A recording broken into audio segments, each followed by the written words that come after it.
Hello, everybody, and welcome to week 5 of the Blue Otter League. We've got Omega Esports Fire playing against Swift Esports God Squad today. My name is Gordo, and I'm joined by Rudude. Rudude, how's it going?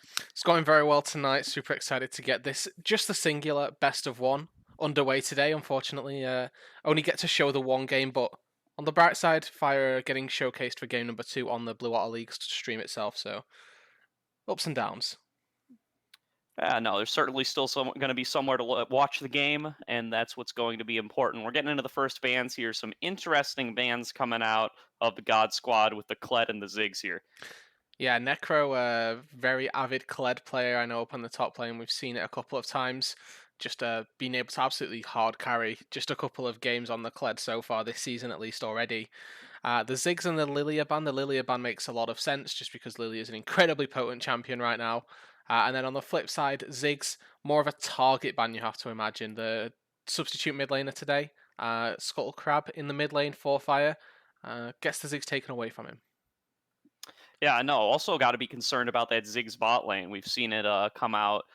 Have we seen it at Worlds yet? I feel like we've seen it at Worlds. At least we've seen it banned at Worlds. It was in EU Uh, Masters, I know that much. it's definitely an EU Masters a lot. Yarnan bringing out a lot of those Mm, picks.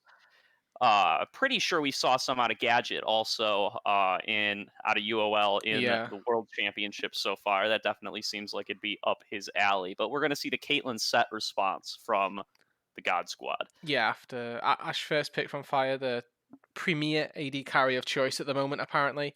Caitlyn's still very strong, the nerfs were really to sort of bring her back in line as opposed to take her down a peg. She's still probably top tier AD carry right up there with Ash, maybe Senna as well. But with all of the nerfs that came through, putting her right there in with, things like Jhin now is now viable.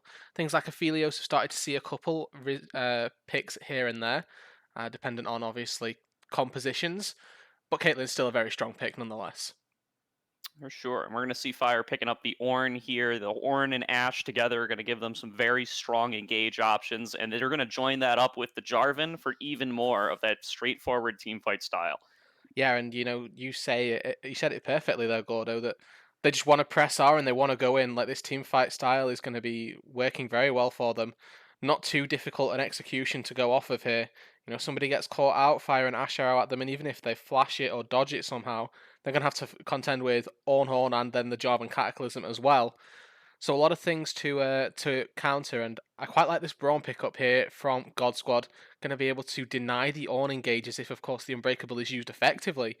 Because those who aren't aware, the Ornn Part 1 is classed as a projectile, so it does get blocked by Braum's Unbreakable Shield, and you can just mitigate the entire Ornn ultimate. Yeah, and even if you miss that one, you could still block the R2 as well, assuming you can get out ahead of your teammates. So definitely some opportunity there to interrupt the Ornn. Now we're going to see a couple of mid lane bans coming through out of both sides. Yeah, just the standard blind picks being taken away here. Orianna taken off, taken away from Fire. The Azir taken away from God Squad. So these sort of standard blind picks that you see quite often getting removed and maybe forcing the guys to take a pick that's not so favorable in the blind situation. Yeah, and that Morgana ban definitely going to be able to protect the Braum a little bit. Going to make sure that you aren't able to just black shield away that Braum passive, save yourself from getting stunned. No, exactly, and already just in the bot lane you can see a sort of kill lane coming out because of the amount of priority that Caitlyn tends to have in lanes if the Winter's Bite is procced, and obviously there's now not going to be a Morgana. The stun into the trap combo can be quite potent, and you can definitely get a lot of damage off, a lot of damage going here. And Kindred ban from Fire though, that really interests me, and I'm quite happy with it because Kindred is such a hard counter to heavy dive. Getting him off the table, or them rather, I should say, is going to do wonders for them in this game. That's going to be an Olaf showing God Squad's hand a little bit. It's probably going to be the set either top or mid lane, definitely in some kind of solo lane, as we'd expect to see that Olaf heading into the jungle, trying to counter out the Jarvan. Yeah, the early pressure from the Olaf here, trying to limit or match this Jarvan, and should be able to do so fairly handily. Even if the Jarvan reaches level 6 here, I feel And like that's before level 6 rather, sorry, the before level 6, the Olaf probably isn't gonna be too scared of a Jarvan, but post level 6, Jarvan can just cataclysm the Olaf in, and then after that, you can have Ragnarok, but you can't run over terrain. for sure. And speaking of terrain, this is almost never relevant, but if it's ever going to be relevant, it's Hmm. going to be in this game. Ornn E destroys any player made terrain. That means Ornn can get knockups off of Jarvan ultimate or off of a Nivea wall. Yeah, and terrain making champions are also so good into Olaf. Talked about it with the Jarvan ult. The exact same thing applies to the Anivia wall as well. Even if you put yourself in a position to be able to run down a target champion, the Anivia wall going to create that extra layer of protection for anybody who's caught out a little bit, and maybe even forcing out some picks coming through. I really like the Anivia pick. And the last pick Vhagar here to answer the Anivia doesn't feel like it's super strong as an Anivia counter, so to speak, just because the wall can catch a Vhagar out so easily, and if you get on the wrong side of that, you might very definitely have to flash. Yeah, feels like it's going to be intended to be a bit more of a farm it out lane in mid lane. But I don't know. The Anivia can present a lot of pressure early if it's played expertly, and we've seen that in a lot of those videos from Chinese solo queue coming out lately during the World Championship. Some of those Anivia players there go so aggressive in the early levels. Yeah, you really can, and wouldn't expect to see ignite here in the mid lane, but there's definitely some potential. For for a kill early on. I really like just Anivia's deceptive base damages, especially against a Veigar who's, if you're taking trade patterns against one another and trying to hit your abilities, Anivia probably going to have a little bit of an easier time with that stun than the Veigar necessarily just throwing out Qs kind of randomly. Yeah, no, the Vygar's got no dashes, got low base movement speed, so gonna always have to be keeping an eye out for that Flash Frost coming out of Anivia. Exactly, and we're moving on over into the in-client draft right now. Players obviously picking all of their champs and stuff, and they know where everything's gonna go. There wasn't any particularly interesting, flexible picks being picked up here. The Vhagar last pick, probably the most interesting champion that we've got in this lobby, I'd say. Right up there with Anivia. The mid lane picks are something that we've not seen and pretty atypical for the meta right now. Yeah, no, Anivia Jarvan's really just one of those classic duos, being able to channel the Blizzard over the Cataclysm. Definitely going to be something that they're looking to do, just trying to get that damage over time to stack up there and last as long as possible between these two ice carries they've got. Exactly, double Freljord synergy coming through here. Take it back to glacial comps that you'd run in TFT. I know that we had this on Omega a couple of days ago here with I think it was Syndicate, or not Syndicate, rather the Unleashed guys, I believe, with Glacial. But anyway, there's a lot of slowing potential coming out from Fire, and the Anivia really adds to the team fight essence that you alluded to earlier on. That this is essentially all they need to do is just draft or draft the rest of their team fight, and they'll be more than okay. Yeah, for sure. Not any too hard of lane counters, I would say. I'd say even when given the opportunity to counterpick in this draft, most of these guys have gone towards the team comp rather than going for lane dominance. So it's definitely going to be up to the junglers to create some advantages for their laners this game, absent any champion picks to do it for them. Yeah, exactly. That's what you pick the Olaf for in particular, is the early game presence, the early game power that he can provide, and as well as that, you want him to get some early drakes going. For me, at least, just a marker of how successful an Olaf has been is, has he got the first two dragons? And if he's got the first two dragons, then you know what, Olaf, you've pretty much done your job for me in terms of neutral objectives. And you obviously also want to get a lot of kills going and, snowball the early game, yada, yada, yada, typical Olaf stuff. But, neutral objectives are what end up winning you games, not necessarily just the kills. And I want to touch briefly on the top lane matchup because, this is probably the best matchup for God Squad that they've got. Probably also, I mean, the bot lane matchup's not horrendous for them, but the top lane will be the one that is most easily exploitable. Just because Ornn into set isn't too great for the Ornn. The set, as well as the Braum in this composition, will have an easy time trying to interrupt the Ornn whilst trying to cast the second part of the Call of the Forge God. Obviously, has the Face Breaker and the Showstopper to CC the Ornn whilst he's, getting this big ram charging at him. So, C9 World Champ up in the top lane should be fairly comfortable. and probably goes for a Black Cleaver Blade of the Ruin King build here just to match Necro and probably try and dominate him in a side lane later on. Yeah, no, the tank set build was certainly nerfed this past patch. Not certainly the sort of build you want to go for on that set top lane anymore. So certainly would expect to see Blade of the Ruin King Black Cleaver there to just kind of melt through Necro's resistances and just try to ignore them wherever possible and maybe be able to pressure that Ornn out of lane and get yourself a bit of an advantage. Yeah, exactly. And we'll go down to the bot lane here just quickly before we go into the break. That whilst Ash is probably a decent-ish lane counter to the Caitlyn, Braum into Thresh as well is, for me at least, a fairly just skill-oriented matchup here because if the Thresh starts landing hooks, then it's quite simple and quite easy for the Caitlyn to be caught out. Though just the Braum is able to, potentially block so much of the Ash's damage.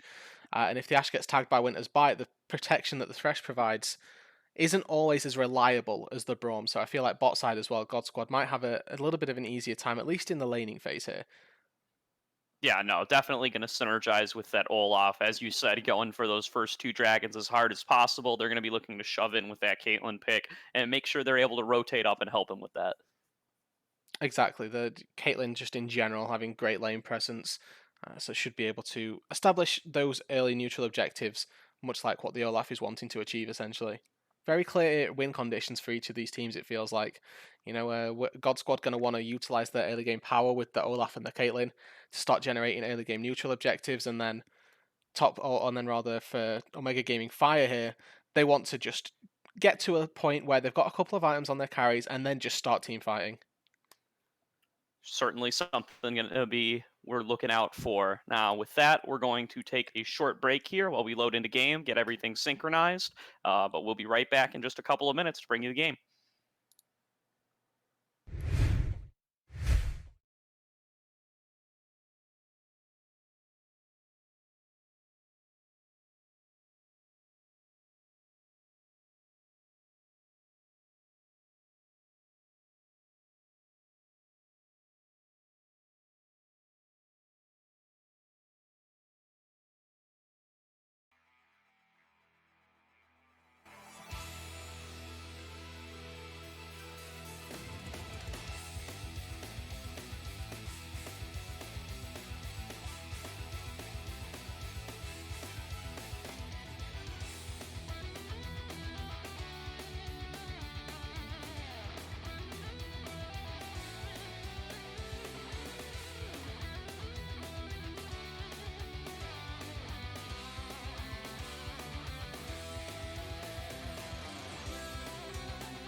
Alright, yeah, count us down, whatever. Sorry about that.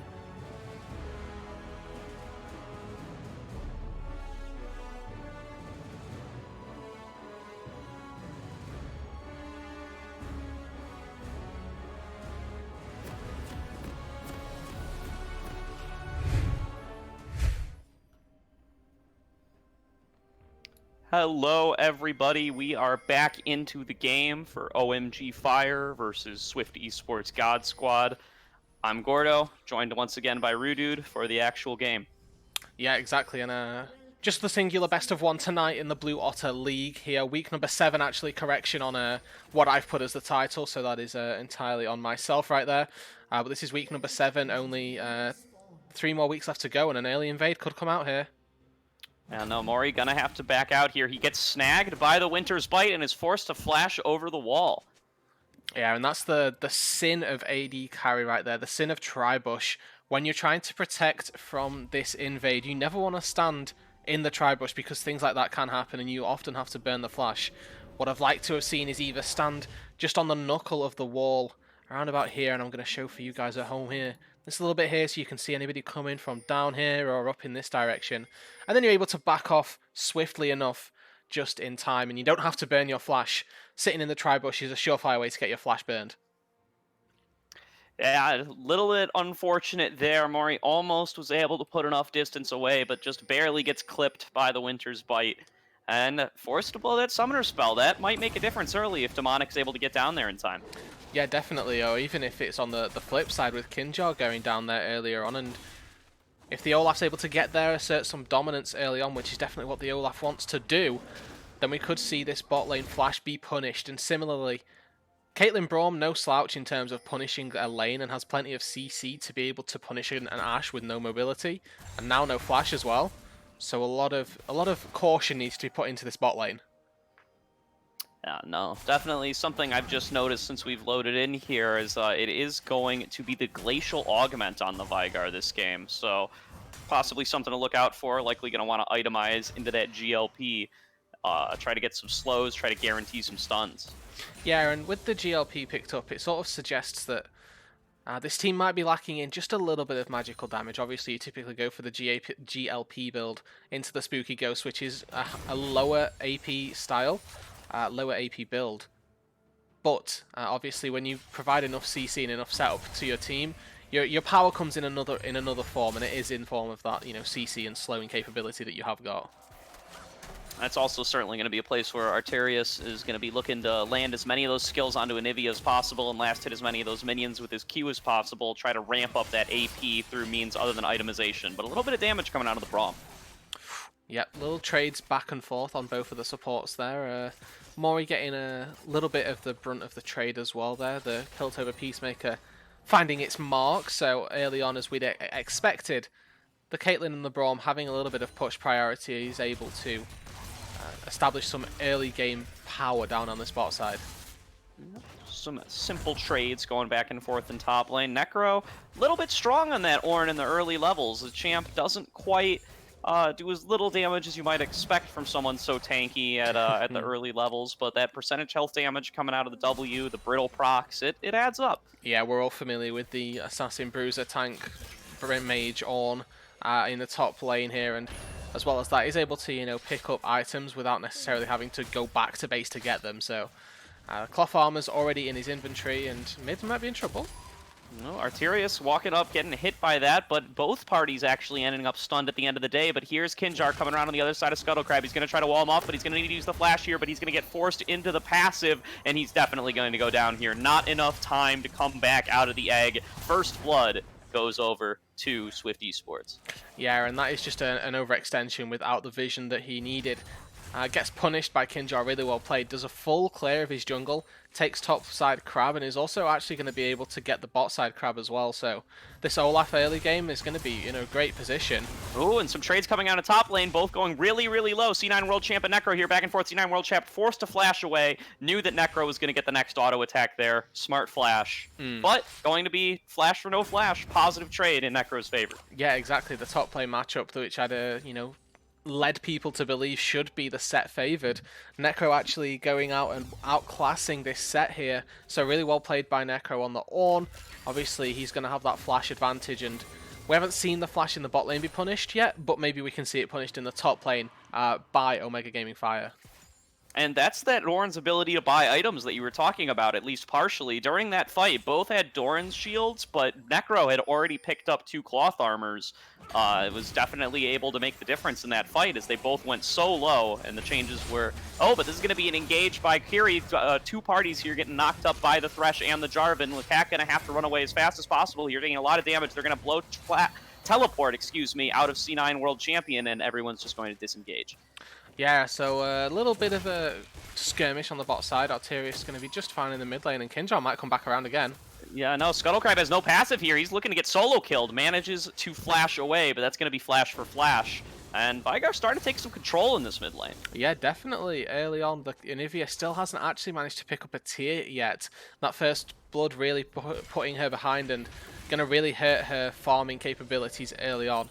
And Arterius yeah, you can see she wants this siege minion so badly, but she might end up stunned again for it. Oh, gets forced back. Doesn't get the siege, but also manages to survive. Gets a couple of casters with her Q. That's got to put her over enough to get to the goddess. Yeah, definitely. Scuttlecrab going to recall. Looking at it, 400 gold, that on top of the components that she's got at the minute, definitely enough to pick up that tier. But, you know, you can look across at Arterius' items. He's got 2 amplifying tomes as well, so just the raw statistics in this mid lane heavily favouring the Veigar at the minute, not to mention the fact that Anivia, as we've said, wants to scale, wants to get a couple items first. C9 World Champ once again getting engaged on, just taking a lot of damage from this Ornn here. Definitely going to be a victorious trade for Necro. Necro's got the on-horn. No, and that's going to be the ultimate.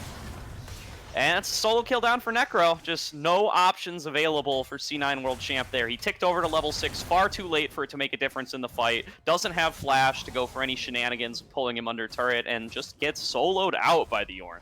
Yeah, the Bramble Vest here making the healing from the set passive pretty much irrelevant in these early stages of the game at least, and blows the Haymaker way too early. Isn't able to sustain himself, isn't able to live through the Ornn burst here, so solo kill in the top side, and we see a sizable CS lead starting to amount itself up here. You know, 50% more CS for the Ornn on this top lane than its lane opponent. Definitely going to feel good about that one.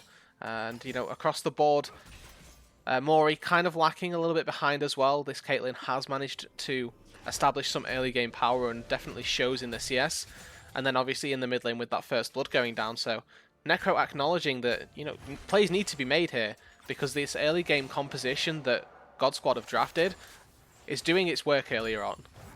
Yeah, no, and just like you said, during that fight, while C9 World Champ was getting pressured up in the top lane, his teammates were able to go in and secure that first dragon. That's one of the 2 you were expecting out of Kinjar to get here. Yeah, definitely. This is the Olaf actually farming incredibly well, and at the minute putting Demonic to shame right now. 2-level lead for the Olaf, and that's just with a single gank essentially in the mid lane, being able to take time to go out and get the neutral objective as well. So very strong performance from Kinjar early on this Olaf. Yeah, no, that's a fast champ right there. It's going to be farming incredibly quickly, and now it's going to be peeping up top lane a little bit, see if it can try to salvage some of World Champ's lane. Yeah, and the gank opportunity is definitely there. Set has enough setup to allow an Olaf to get in. It really does depend on whether or not Necro can immune the big CC abilities, so whether he can immune either the Facebreaker, pullback, or the Showstopper, because if either one of those get cancelled, then the combo really falls on its face. Oh, and that's going to be Cleanse forced out of Scuttlecrab there. He gets caught up in the Veigar baby cage, and he just does not want anything to do with that. Hirvi taking up a lot of hits here, but they force the flash out of Lukac. That enchanted crystal arrow coming across along with Demonic looking for a gank. Going to be enough to force the flash out of the Caitlyn, but this is going to be a fight in the jungle. Kinjar going on to Necro here. Necro actually does not have enough damage to be able to deal with this. Going to be taking a huge amount of damage from this ulting Olaf, who immediately flashes over to try to predict the blast cone, but is met with a flash of his own. Necro and Kinjar going against each other. We've now panned down to the bot lane as Necro is going to escape and get under that turret. Yeah, and even with 3 people around, they don't feel comfortable trying to dive Necro. Has Call of the Forge God available, instead going to settle for a blue buff. Demonic has been spotted, is in the cage. Yeah, he's looking to steal it away, but he's not going to be able to. Kinjar manages to be the one to take down the blue buff. Yeah, secured by the Olaf, and I think the smite actually came through from Demonic, just maybe 7 HP too short. Feels pretty bad, man, but at the end of the day, the Olaf turning up still, forcing a little bit of pressure out in the top side, forcing the blue steal.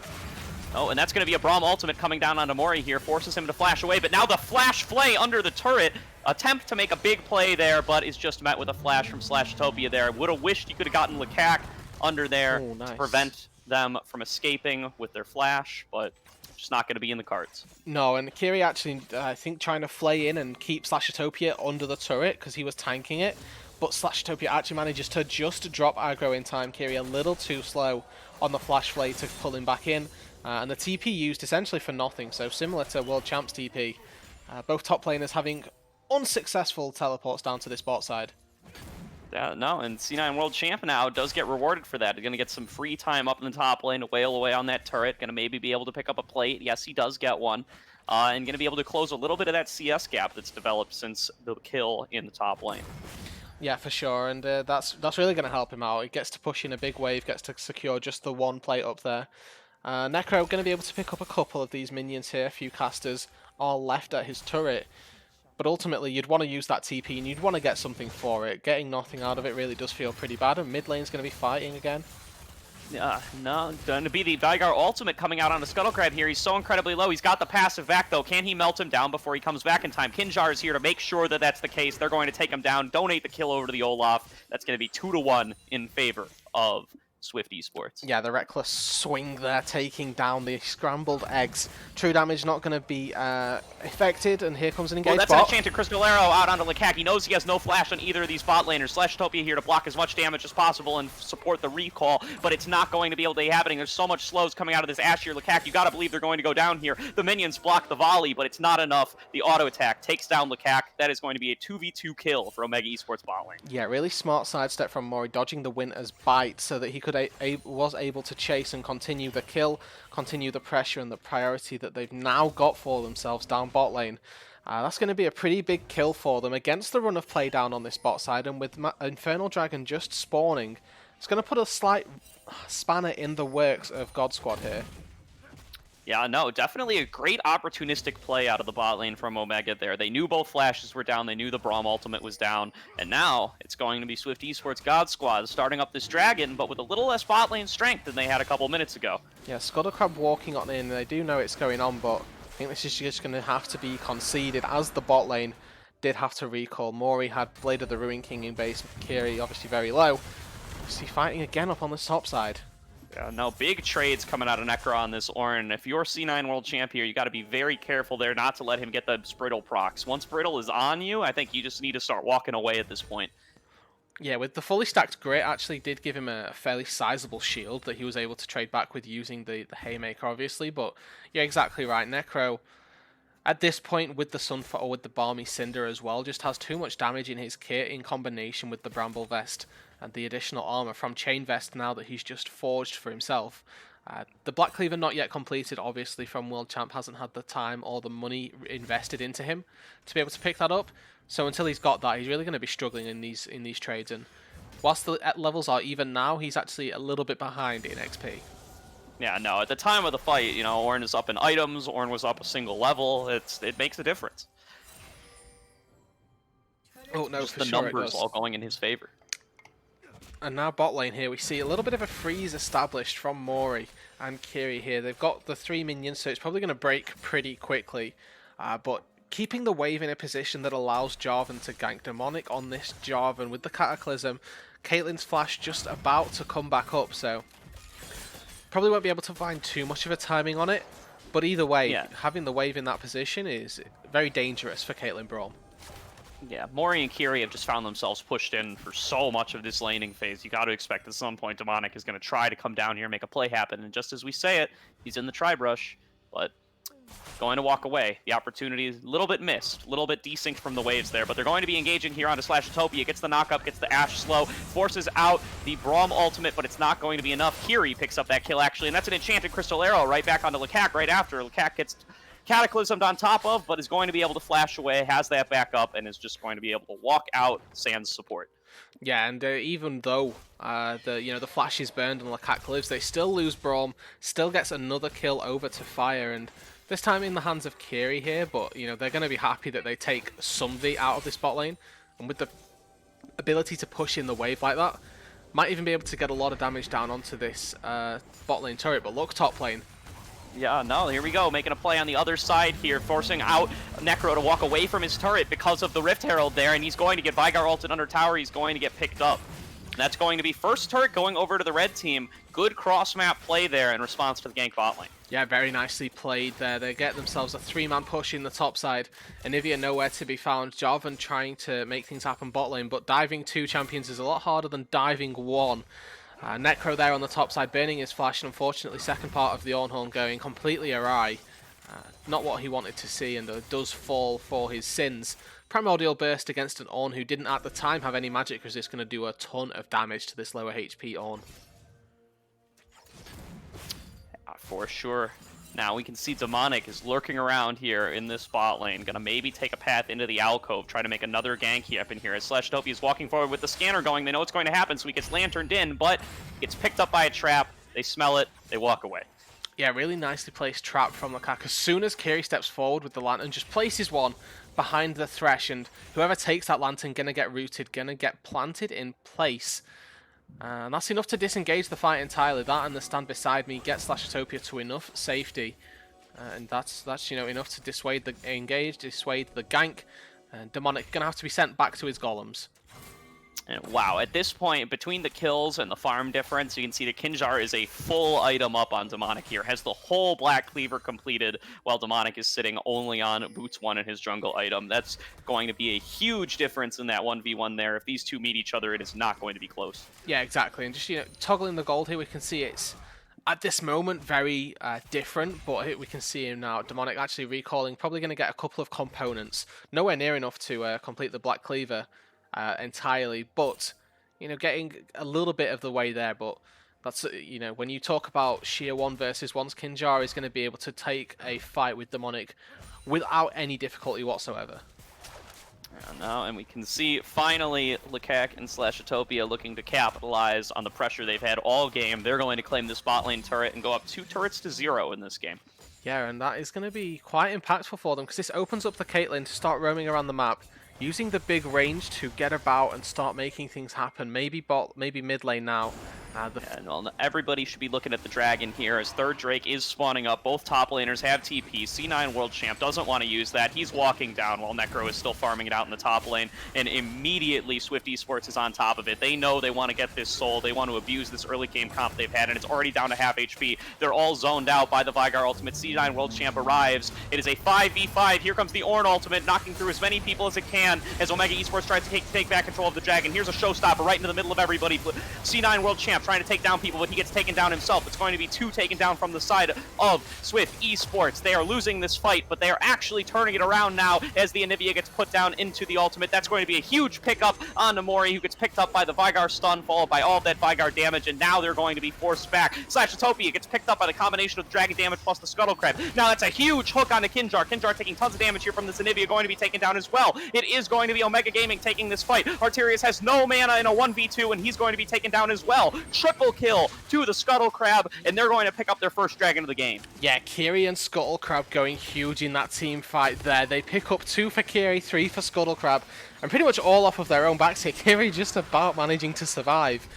But a close team fight nonetheless. Swift Esports, they were looking like they could have maybe won that, and when Mori stepped on that trap, his life flashing before his eyes before immediately flashing to 0 life entirely. Caitlyn trap on top of the Vhagar cage got absolutely melted in that team fight. But it was not to fear. The egg passive coming through for Anivia was able to keep him alive the entire fight pretty much. And whilst he did get caught initially, was able to resurrect, correct his team fighting, and now looks very strong going into the team fight 0-2-0, coming out of it 3-2-2. Completely different scoreline and a completely different champion upon recall. Full Archangels completed, upgraded from just the tier. What a large setback for Swift Esports God Squad here, actually, as Lekak Oh, is going in on Mori. the Mori here, going to try to gain some of that back, easily taken down in the 2v1. Yeah, Lukaku using the alcoves to his advantage there. Sneaks in with the Stormrazor proc as well. Mori really standing no chance. Once again, the flash just a little too late there. Using it to, essentially try and flash away, trying to get to Kiri with the lantern, but Kiri himself might be in trouble. Kinjar looks to have found Kiri here, but he's got Demonic right next to him. I don't know if they know this, but they're going to be collapsing in onto the Thresh, cannot get away, shut down for Artemis, and now they're looking onto the Scuttle Crab. Scuttle Crab taking a lot of damage here. They asked to use the cleanse, but is going to go down nonetheless, and now Jarvan is left all alone with everybody else. He's going to get taken down by C9 World Champ, and just like that, it's a 3-for-1 for Swift Esports. They have the better skirmishing team. That has been established throughout. When they're taking 5v5s, yes, the team doesn't do too well, but Olaf in a skirmish situation, absolutely running rampant right there, still full HP, with the Black Cleaver completed and the Swifty boots, feels really strong. But here's going to be an engage from Necro. Right away, the Braum shield goes up to try to block that, blocking the R2 instead of the R1, but that's going to work just as well if nobody else gets knocked up. They're going to disengage here and not lose anybody else. Oh, Necro going with the flash forward into the E, but hitting the wall by accident. But the Enchanted Crystal Arrow comes out onto Lekak. Now it's just Braum defending her as he tries to walk away. Slashotopia walking away here as well. Hopefully trying to disengage here. They are just not equipped to take this fight at this moment, but they think they are. Arteria is coming forward, trying to land the stun, and now finally they're going to start heading out of the other team's jungle. And Lekak putting so many spanners in the work of the engage for fire. These traps are doing so much work in dissuading the engage, and not just dissuading it, but preventing it entirely. That attempted engage from the Ornn thwarted by a trap, as was the follow-up when it looked like the hook was about to, or when the hook connects, anybody going further forward just getting zoned away so heavily by this Caitlyn. Really well played, and Swift Esports here doing a good job at now reclaiming the advantage in this game, establishing themselves as the firm controllers here with a 3,000 gold lead, and playing to their team comp specifically. Yeah, we were talking about that last Dragon fight like it might have been a large turning point, but Swift Esports God Squad just turn it around right away and start taking fights right away again, and they're able to start coming out on top. And Slashotopia looking like he's a little bit caught here, but actually it's Kiri who's been caught out all along, getting caught out by the Caitlyn trap, getting caught out by the baby cage, and taken down. Yeah, Kiri, no flash available. Just can't go for those plays when the Anivia isn't able to one-shot anybody at this moment. Still has the scaling mana items and neither of them completely picked up. But with Kiri down, this is going to be the go button. Swift Esports feeling like this is enough for them to start the Baron. 4 members are around, but it looks like Scuttlecrab recalling. Mori down in the mid lane still. They've got absolutely no idea. Omega Gaming Fire. Yeah, it looks like this is just going to end up going over here. It doesn't seem like, as a Scryer's Bloom reveals them, they're going to try to come up here, but Demonic is immediately getting chunked out. Full Vygar damage, followed by an ace in the hole. No contest available. That's going to be Baron to the Swift Esports God Squad. Yeah, Necro there with the Ornn Horn, unable to even attempt to steal. Really nice zoning from the Veigar, able to keep Demonic at bay, and just one pick turns into the Baron. And talking about early game power and early game neutrals, 22-minute Baron is pretty strong. Trying to keep your Olaf relevant as best that you can. This is a great way to do so, giving them an immense buff. Should definitely net them at least this next Ocean Dragon.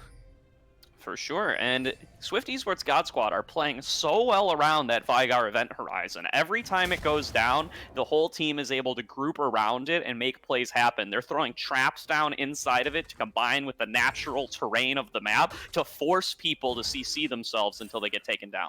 Exactly, and this was a brilliant point that you make, because the initial Dragon fight that Fire won was off the back of the Veigar cage being down. Arteria is zoned on the bot side, and then Necro fires the Ornn Horn the second it goes down. That 15-second cooldown not being available was the gateway in for Fire. But with Swift Esports playing around it really well now, using, knowing that this is the ability that's netting us these advantages, and we need to play to it accordingly. Yeah, and that's going to be Swift Esports now on Soul Point. Ocean Soul is going to be so impactful for this team, especially with these long-range pokers like Vygar and Caitlyn, who are going to be able to trigger it early and often, and these frontliners like Olaf and Set, who are just going to really enjoy getting that CC. Yeah, for or sure. Or that CC, that regen. Obviously the front line, Set as well, just gets regen from his passive fairly easily here. The only anti-healing to speak of at the moment, at least, is going to be that Bramble Vest on Necro. But how many times do you think that Veigar is going to auto the full HP on? It's just not going to happen, really, is it? So all of the healing that the Veigar is going to get is going to be fairly well supplemented. Similarly, Caitlyn, obviously, with 2 items now, is incredibly strong. Whilst we don't have the soul coming through, it's these things that we have to consider, and that Fire have to as well, as we see the siege commence. And these are where the early game Barons matter so much. It's actually so difficult, even with Anivia's Glacial Storm, to take down these Baroned up minions. They're still just as powerful as any first Baron minion anywhere, but they're so early in the game that they're going to actually struggle to clear them out, and they might lose inhib turrets for it. Yeah, there's definitely a possibility here with another wave of Baroned up minions coming through. Scuttlecrab taken to very low HP. Doing big headshots, and there's a huge event horizon on 2 targets. Mori is blown up instantly by the Veigar ultimate. And now the inhibitor gonna fall swiftly after this GLP, this Veigar doing so much work in terms of picking up the fights and picking up the engages. They're gonna recall TP back in with full mana, and they're looking for the end. They're gonna try to end this game right here at 25 minutes. They are 5v4, they're TPing into the base, they have the Baron buff, they're doing tons of damage onto Kiri here. Here comes the Showstopper engaging onto them, and the Olaf is around on the other side trying to pick somebody off, but he hasn't been able to collapse onto the Anivia, but he does pick up Necro. Necro's already down, but Kinjar's trying to run away. Kinjar's going to be taken down as well. Here comes the rest of the team trying to disengage here. Maybe still trying to end this game, but probably not going to anymore. Baron's timed out. They were only able to trade 1 for 2, and they're just going to back off. Yeah, a little bit over aggressive. Here comes the arrow. Oh, wait, here comes an Enchanted Crystal Arrow. Might be hitting out a C9 World Champ here, but can they collapse on him in time? The answer is probably no. No, Mercury treads and the distance that had been generated, far too much. Demonic face checking with Demonic the flag. wants something here, but he's walking into 4 people. They have not split up yet. Yeah, Lakak full HP still, and with this red buff going to get a lot of health regen as well. Probably has the lifeline rune, which has been able to sustain himself pretty much throughout this duration of the siege. And that's going to be all that she wrote for this initial push here. Successful Baron push, if you are looking at it from the God Squad's perspective. They're able to get themselves a mid lane inhibitor, and that is going to open up a lot of pressure in the mid lane. These super minions pushing through, going to pretty much draw somebody to the mid lane at all times, and be it Anivia, be it the Ashe, they're going to take a little bit of time trying to take out this big minion, and with that they'll be able to either secure themselves the Ocean Soul or look towards the top or the bot lane to start trying to pick themselves up another couple of turrets. Yeah, we got about 100 seconds left on this dragon until it respawns. This is going to be sole point for Swift Esports God Squad, so it's going to be a must-fight Drake for OMG Fire. We gotta hope that they're able to pull off some kind of fight here. If they want to be able to win, they need to be able to chain these ultimates together and get the kind of team fight they want, and they need to stop getting picked off by Event Horizon. Yeah, definitely, and you know, just looking at them trying to take a fight at this point in the game, you know, they're outmatched in pretty much all areas, in all important areas for me at least. You know, look in the jungle, full death stance completed for the Olaf. Mid lane, Rabadon's on Veigar, but we might not have time. And that's going to be a hook on a Slashotopia, taking a bunch of damage from the Anivia, but he's a little tanky himself at this point. He's got 2 items completed, and they're forced to disengage because they've got some very powerful carries behind that Braum. Yeah, exactly. As I was trying to, you know, mention, the Rabadon's on the Veigar. He's going to be one-shotting pretty much everybody on this team right now. Only the Ornn has any notable MR in the inventory. Anivia and Ashe both very squishy units when you're staring down this Veigar. Level 15 almost as that rank 3 Primordial Burst. Similarly now, Lakak with Infinity Edge, with Stormraze. I had this in the previous season. This is a 2-item Caitlyn Power Spike that you've not seen before Season 10 at least. The mid-game dip is not a thing with this particular build. Those 2 big items picked up, and feels confident enough to pick up a QSS as well. And those 2 items definitely outweighing the Blade and the Runehands on Mori, so both carries, it feels like, for Swift Esports are in a better spot than the others. Ooh, and there's the Enchanted Crystal Arrow, but it's onto the Olaf, who's just going to pop the ultimate right away. The Cataclysm comes in from Demonic, but it just means nothing to this team as Olaf is running through. He's going to take down Mori. The Showstopper is going to come through, carrying the Thresh over the wall. They're just trying to escape, but they're not going to be able to do this. Kiri's going to be taken down. Necro is likely going to be taken down as well. Scuttlecrab is running as fast as he can. We'll see if he's able to get picked up or not, but regardless, you've got to believe this is the end of the game, as Slashotopia chasing down on a Scuttlecrab here. The Ace in the Hole channeled as well. They're going to be forced into egg. Arterius gonna come in, gonna take the last hit. Actually, it's gonna go over to Kinjar, and they're just gonna walk it in and end the game. Yeah, and the game starts as it, or the game ends rather as it starts, with the egg falling And then subsequently the Nexus here, Swift Esports. Tremendous game playing to the win cons after a shaky Ocean Drake fight. They pick it up and they take the game. Yeah, that is going to be a quick 29-minute win. No Dragon Soul needed. No, they didn't need it, and they could have taken it, but obviously, in my experience, ending the game nets you more wins than an Ocean Soul. It does. It certainly gets you a lot closer. Statistically speaking, indeed. All right. Let's take a glance at some of these post-game stats. Oh, looking at the damage, I don't think we're surprised by this in any way here. The Rabadon's Vigar is doing double anybody on the enemy team. Yeah, no, just able to wipe out people so fast. Nearly every fight that Primordial Burst was coming out onto the Ashe, just melting her down right away. Once she's lost any amount of health, the bonus damage given out of that ultimate from that, just completely able to take her out of every fight so easily. Yeah, and especially just Kinjar with this full AD Olaf build, I was able to pretty much run through, was just able to run through anybody that he wished to, get on top of Mori and just cut him down. The Ashe 2 levels down on the Olaf, really never really standing a chance in any team fights at all. And Kinjar had a pretty decent game. We talked about him early on, went incredibly ham in the early game, establishing a 2 level lead, got those neutral objectives, ended up even getting a Baron for the team as well. That was off of one pick, but so much bright work from the jungler, and then obviously able to transition that into strong team fighting as well. Yeah, no, certainly a great effort coming out of Scuttle Crab here, who came in as a substitute today, able to have, I would say, the best performance on his team. Had a great team fight on the Anivia, was able to almost pull them back a little bit, was able to make a difference, but just wasn't enough on the day. Yeah, definitely. Admirable performance and a valiant effort nonetheless.